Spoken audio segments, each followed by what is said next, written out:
ತಮಗೆ ಗೊತ್ತಿರುವ ಹಾಗೆ ಪರಿಶಿಷ್ಟ ಜಾತಿ ಸಮಗ್ರ ಸಮೀಕ್ಷೆ 2025 ಗೌರವಾನ್ವಿತ ಜಸ್ಟಿಸ್ ನಾಗಮೋಹನ್ ದಾಸ್ ಆಯೋಗದ ಮಧ್ಯಂತರ ವರದಿ ಮೇರೆಗೆ ಕರ್ನಾಟಕ ಸರ್ಕಾರದ ವತಿಯಿಂದ ಈ ಒಂದು ಪರಿಶಿಷ್ಟ ಜಾತಿ ಸಮಗ್ರ ಸಮೀಕ್ಷೆಯನ್ನ ನಾವು 5ನೇ ತಾರೀಕು ಆರಂಭ ಮಾಡಿದ್ದೇವೆ. ನಿನ್ನೆ ಮಾನ್ಯ ಮುಖ್ಯಮಂತ್ರಿ ಅವರು ಸಹ ಪತ್ರಿಕಾ ಪ್ರಕಟಣೆ ಹೊರಡಿಸಿ ಇದಕ್ಕೆ ಒಂದು ಚಾಲನೆಯನ್ನು ಕೊಟ್ಟಿದ್ದಾರೆ.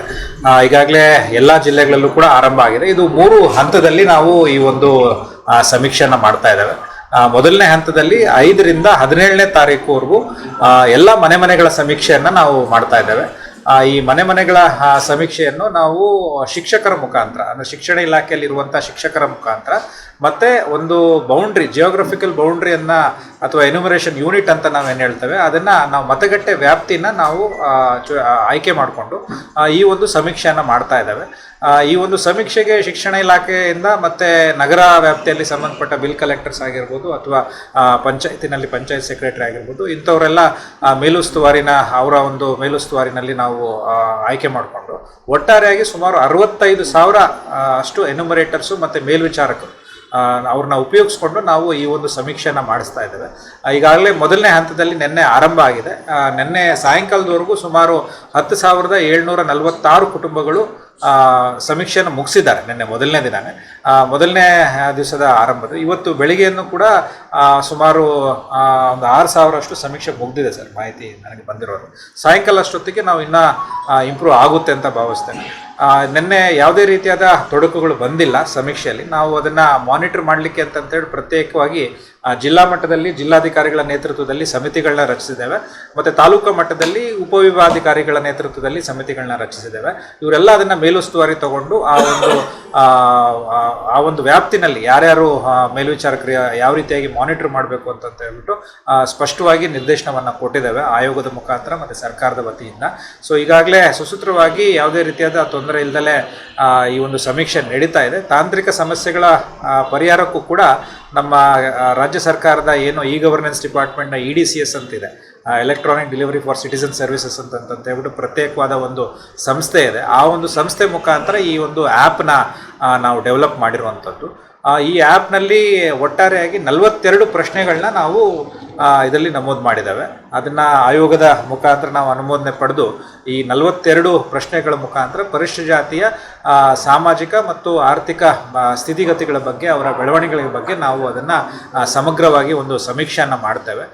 ಈ ಒಂದು ಸಮೀಕ್ಷೆ ಮೊದಲನೇ ಹಂತದಲ್ಲಿ 17ನೇ ತಾರೀಕಿಗೆ ನಾವು ಮನೆ ಸಮೀಕ್ಷೆ ಮುಗಿದ ನಂತರ 19ನೇ ತಾರೀಕಿಂದ 21ನೇ ತಾರೀಕುವರೆಗೂ ಒಂದು ವಿಶೇಷ ಶಿಬಿರವನ್ನು ನಾವು ಮಾಡ್ತಾ ಇದ್ದೇವೆ. ಈ ಒಂದು ವಿಶೇಷ ಶಿಬಿರದಲ್ಲಿ ಏನು ಇದರ ಒಂದು ಪ್ರಮುಖವಾದ ವಿಷಯ ಏನಂತ ಹೇಳಿದ್ರೆ ಏನು ಮನೆ ಸಮೀಕ್ಷೆನಲ್ಲಿ ಏನು ಕೂಲಿ ಕಾರ್ಮಿಕರಾಗಿರ್ಬೋದು ಅಥವಾ ಇನ್ನಿತರ ಕೆಲಸಗಳಿಗೆ ಬೇರೆ ಜಿಲ್ಲೆಗಾಗಿರ್ಬೋದು ಅಥವಾ ಬೇರೆ ಕಡೆ ಏನಾದರೂ ವಲಸೆ ಹೋಗಿದ್ರೆ ಅಂಥವ್ರನ್ನ ಕವರ್ ಮಾಡಲಿಕ್ಕೆ ನಾವು ಈ 3 ದಿವಸ ವಿಶೇಷ ಶಿಬಿರವನ್ನು ನಾವು ಆಯೋಜಿಸಿದ್ದೇವೆ. ಈ ವಿಶೇಷ ಶಿಬಿರದಲ್ಲಿ ಪ್ರತ್ಯೇಕವಾಗಿ ಆ ಒಂದು ವ್ಯಾಪ್ತಿ ನಾನು ಈಗಾಗಲೇ ಹೇಳಿದಾಗೆ ಎನ್ಯುಮರೇಷನ್ ಯೂನಿಟ್ ಅಂತ ಏನು ನಾವು ವ್ಯಾಪ್ತಿ ಮಾಡ್ಕೊಂಡಿದ್ದೇವೆ, ಎಲ್ಲರಿಗೂ ಕೂಡ ಅವರವರ ಒಂದು ಮತಗಟ್ಟೆ ವ್ಯಾಪ್ತಿ ಗೊತ್ತಿದೆ ಮತ್ತು ಮತಗಟ್ಟೆ ಎಲ್ಲಿದೆ ಅಂತಲೂ ಕೂಡ ಅವ್ರಿಗೆ ಮಾಹಿತಿ ಇರ್ತದೆ. ಸೊ ಈ ಹಿನ್ನೆಲೆಯಲ್ಲಿ ಆ ಒಂದು ಮತಗಟ್ಟೆನಲ್ಲಿ ನಮ್ಮ ಏನು ಎನ್ಯುಮರೇಟರ್ಸ್ ಅಂತ ನಾವು ಈಗ ಆಲ್ರೆಡಿ ಏನು ವೈಟ್ ಲಿಸ್ಟ್ ಮಾಡಿದ್ದೇವೆ ಜಿಲ್ಲಾಧಿಕಾರಿಗಳ ಮುಖಾಂತರ, ಅಲ್ಲಿ ಅವರು ಕೂತಿರ್ತಾರೆ. ಈ 3 ದಿವಸ ವಿಶೇಷವಾಗಿ ಹೇಗೆ ಮನೆಗೆ ಹೋಗ್ಬಿಟ್ಟು ಅದೇ ಆ್ಯಪ್ ಉಪಯೋಗಿಸ್ಕೊಂಡ್ಬಿಟ್ಟು ಅದ ಸಮೀಕ್ಷೆಯನ್ನ ಮಾಡ್ತಾರೆ. ಈ ಒಂದು ಸಮೀಕ್ಷೆನ ಅವತ್ತು ವಿಶೇಷ ಶಿಬಿರದಲ್ಲಿ ಅಲ್ಲೇ ಮತಗಟ್ಟೆ ವ್ಯಾಪ್ತಿಯಲ್ಲಿ ಶಾಲೆ ಬಹುತೇಕ ಮತಗಟ್ಟೆಗಳು ಶಾಲೆಗಳೇ ಇರೋದ್ರಿಂದ ಆ ಶಾಲೆನಲ್ಲಿ ಕುಳಿತುಕೊಂಡಿರ್ತಾರೆ. ಅವರು ತಮ್ಮ ದಾಖಲೆಗಳು ಏನು ರೇಷನ್ ಕಾರ್ಡ್ ಆಗಿರ್ಬೋದು ಆಧಾರ್ ಕಾರ್ಡ್ ಆಗಿರ್ಬೋದು ಆ ದಾಖಲೆಗಳನ್ನ ಅಲ್ಲಿ ವಿಶೇಷ ಶಿಬಿರದಲ್ಲಿ ಮಾಹಿತಿಯನ್ನ ಅವ್ರು ತಗೊಂಡ್ಬಂದ್ಬಿಟ್ಟು ಎನ್ಯುಮರೇಟರ್ಸ್ ಮುಖಾಂತರ ಆ ಮಾಹಿತಿಯನ್ನ ಅವರು ದಾಖಲು ಮಾಡ್ಬೋದು. ಇದು ವಿಶೇಷವಾಗಿ 19ನೇ ತಾರೀಕಿಂದ 21ನೇ ತಾರೀಕುವರೆಗೂ ನಾವು 2ನೇ ಹಂತದಲ್ಲಿ ಪ್ಲಾನ್ ಮಾಡ್ಕೊಂಡಿದ್ದೇವೆ. 3ನೇ ಹಂತದಲ್ಲಿ ಅದೇ 19ನೇ ತಾರೀಕಿನಲ್ಲಿ ಒಂದಷ್ಟು ಜನ ತಮ್ಮದು ಮಾಹಿತಿಯನ್ನ ಅಕಸ್ಮಾತ್ ಆಗಿ ಪ್ರೈವೇಟ್ ಆಗಿ ಹೇಳ್ಕೋಬೇಕು ಅಂತ ಹೇಳ್ಬಿಟ್ಟು ಏನಾದರೂ ಇಷ್ಟ ಇದ್ರೆ ಅವರು ಆನ್ಲೈನಲ್ಲೂ ನಮೂದಿಸಲಿಕ್ಕೆ ನಾವು ಅವಕಾಶವನ್ನು ಕೊಟ್ಟಿದ್ದೇವೆ. ಸೊ ಆನ್ಲೈನಲ್ಲಿ ಪ್ರತ್ಯೇಕವಾಗಿ ಅವರ ಆಧಾರ್ ಕಾರ್ಡು ಮತ್ತೆ ಕ್ಯಾಸ್ಟ್ ಸರ್ಟಿಫಿಕೇಟ್ RD ನಂಬರ್ ಏನಿದೆ ಆ ಒಂದು RD ನಂಬರ್ ಮುಖಾಂತರ ಅವ್ರು ಲಾಗಿನ್ ಆಗಿ ತಮ್ಮ ಒಂದು ಕ್ಯಾಸ್ಟ್ನ ಮತ್ತೆ ಮೂಲ ಜಾತಿನ ಅವರು ಸ್ಪಷ್ಟವಾಗಿ ಅಲ್ಲಿ ಹೇಳ್ಕೋಬೋದಾಗಿದೆ. ಇದರಲ್ಲಿ ಪ್ರಮುಖವಾಗಿ ಗೌರವಾನ್ವಿತ ಜಸ್ಟಿಸ್ ನಾಗಮೋಹನ್ ದಾಸ್ ಅವರು ಕೂಡ ತಮ್ಮ ಗಮನಕ್ಕೆ ತರ್ತಾರೆ.